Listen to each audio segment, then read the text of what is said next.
Hi guys, it's Sherry G. Welcome to my channel once again.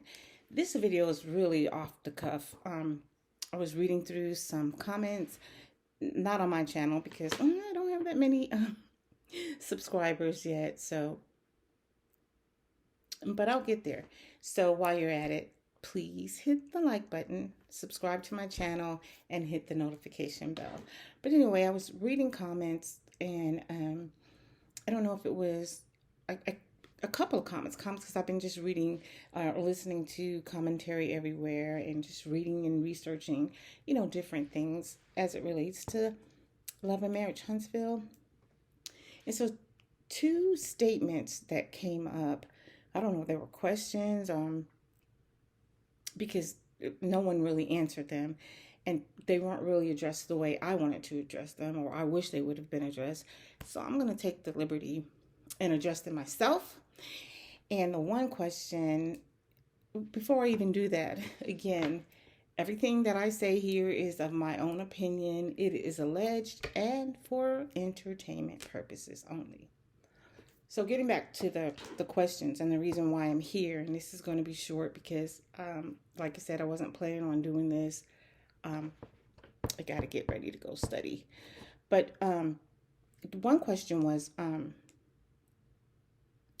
why did it take Mel so long to finally leave her husband? Why did she have to wait until a baby was in the picture? And I was actually taken aback by that question. First of all, because it just seemed like, and it was from a woman, and so it just seemed like she was blaming Mel for leaving when she did. I mean, I don't understand. But the question was just raunchy, because first of all, baby or no baby, the infidelity in itself was just, it was wrong. And secondly, how dare you or me or anyone else really tell you when it's time to leave? Like, every one of us are here to learn the lessons that we each individually need to learn. And people may give you advice and things like that, but ultimately the decisions that you make in your life are yours to make. They're your decisions to make. And why it took her so long, who knows? You have to ask Mel that. But I do want to say this, that everyone's level of I've had enough is not the same. So we just can't put, our target on it and say, hey, by the time you get to year 2, you should have enough. Or by the time you get to year 3, you should have enough. By the time you get to year 4, you should have enough. Remember that these are real people, and what we're seeing is real and it's unscripted. We're still only seeing snippets of their life. So we really don't, there's still pieces of the puzzle that we don't have. And in order for you to really know why she took 6 years or whatever it was to make the decision, she made the decision. And so I commend her on making the decision to do what was right for her at whatever time it was. And I really feel that the show, and I've heard someone else say it, and I agree, that the show might have helped to expedite that decision. I feel, though, that decision was probably coming anyway. But let's not judge people for the decisions they make or for their timing, because every one of us is going through a journey, right?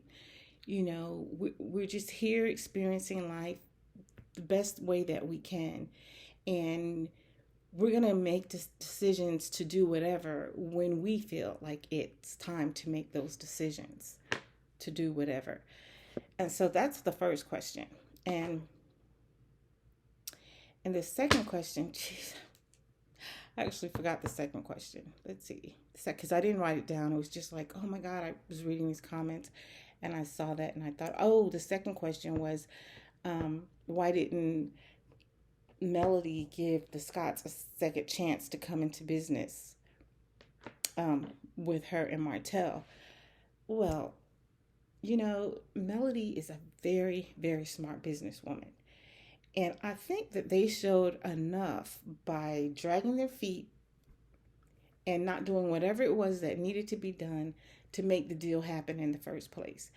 And this isn't Melody's first time dealing in business or dealing with people. So I'm sure she's seen things. I'm sure she's experienced all sorts of different things when dealing with people, even in the property preservation business, dealing with different contractors and such. So she's smart, and I believe that for her was the turning point when she really started relying on her intuition and the wisdom that she gained from her prior experience. So again, that's a question you probably really need to ask Melody. Um, she hasn't said why, but I feel like it's pretty obvious. Like that's the turning point. This is when she started more coming into her own more and tapping into her own intuition and her own power by saying, what, even if I have to be the odd man out, what, I'm not doing this because the business deal was already made. So with whoever it was, the bank or whoever, the people who were selling the 47 acres initially, now to bring them in would mean that there would have to be another deal between the Holtz and the Scotts, and so that would be something totally different, right? That would look totally different.